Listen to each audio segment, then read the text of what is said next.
Guys, my wallet is literally crying.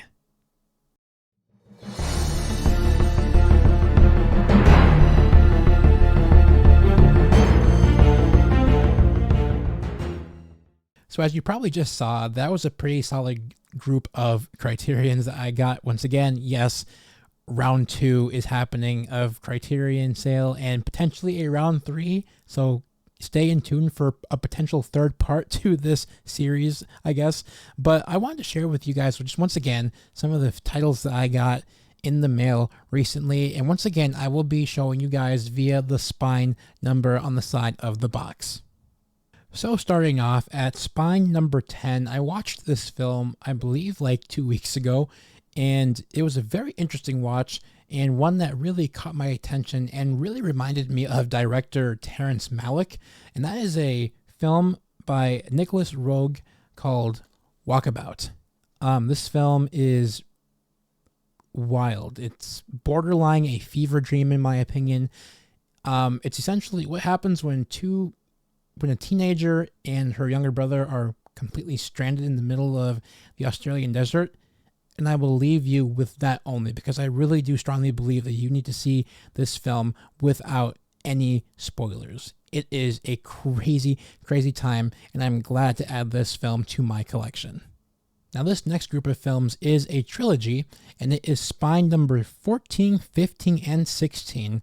I really need to add more to the beginning portion of the Criterion collection because I have a lot in the middle and a lot towards the end of the Criterion collection, or the most recent of their editions.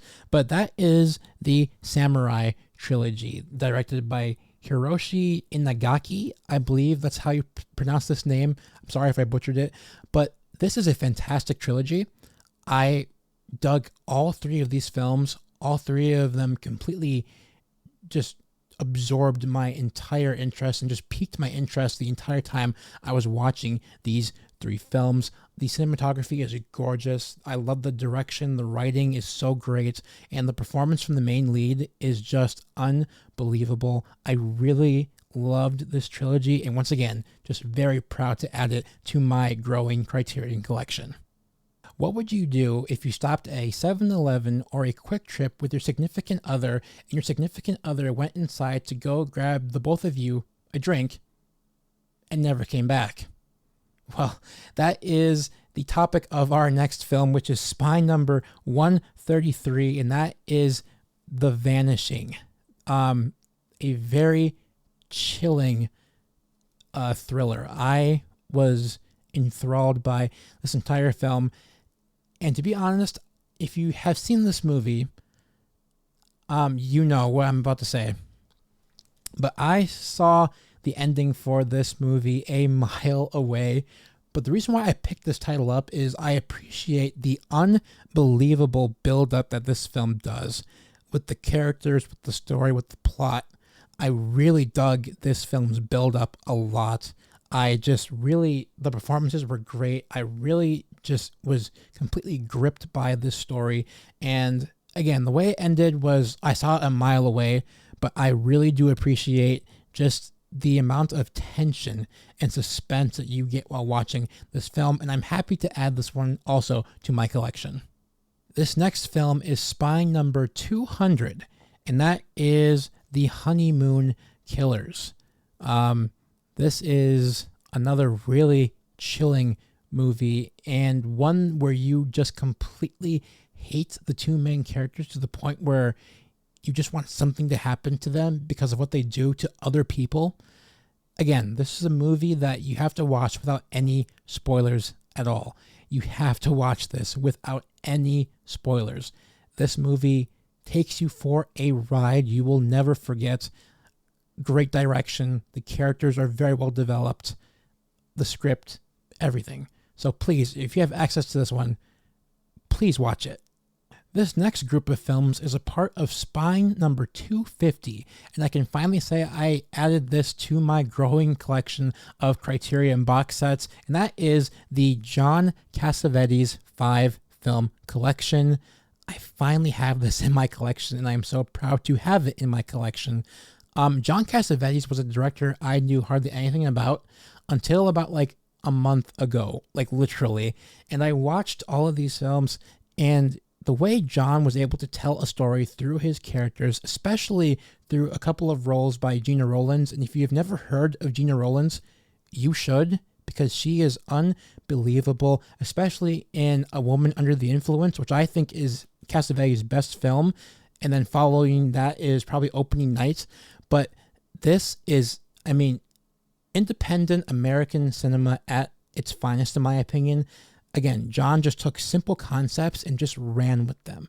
And this is a fantastic group of films to study if you are like a film school student or just anyone who just appreciates those small indie art house films. And I'm so glad to add this to my collection. Forgot to mention the rest of the films in this collection, but it is Shadows, Faces, A Woman Under the Influence, The Killing of a Chinese Bookie, and Opening Night. This next film is a silent era film, and once again, I just had to pick this one up because it's just super funny, and that is Spine 788, and that is the film Speedy, starring Harold Lloyd. I've yet to be disappointed by a Harold Lloyd film. He's hilarious. The films he's in are hilarious. If you want a smile on your face while you're watching a movie, just turn on one of his movies. Honestly, just hilarious. This one is just super charming, super just entertaining, and just ultimately hilarious. And so, once again, I just had to add this to my collection because it's Harold Lloyd, and he is just simply amazing and just knew how to effortlessly make you laugh. And finally, the last film I got in the mail today was Spine number 861, and that is the film 45 Years. This is a British film and one of the most intense dramas about a couple I have ever seen. Just a very gripping film from start to finish. I really, really enjoyed this film. The performances by Charlotte Rampling and Tom Courtenay, great. I mean, just great. I loved this movie from start to finish, and I'm just so happy to add this finally, because I didn't add it last time back in July because I forgot about it, but now I'm so happy that I have it in my collection finally.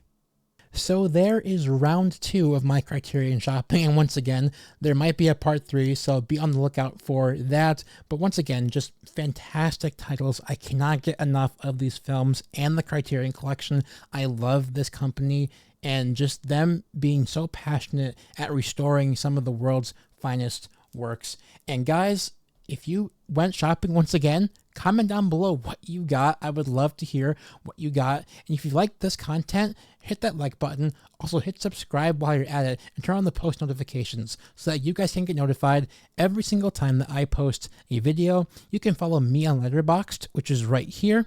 I post all of my movie reviews on Letterboxd, as it helps me keep track of movies that I have watched, movies that I haven't watched, and movies that I will watch. And I think you guys would benefit greatly from this app and this website if you are indeed lovers of cinema like myself. As always, guys, happy movie watching. Take care.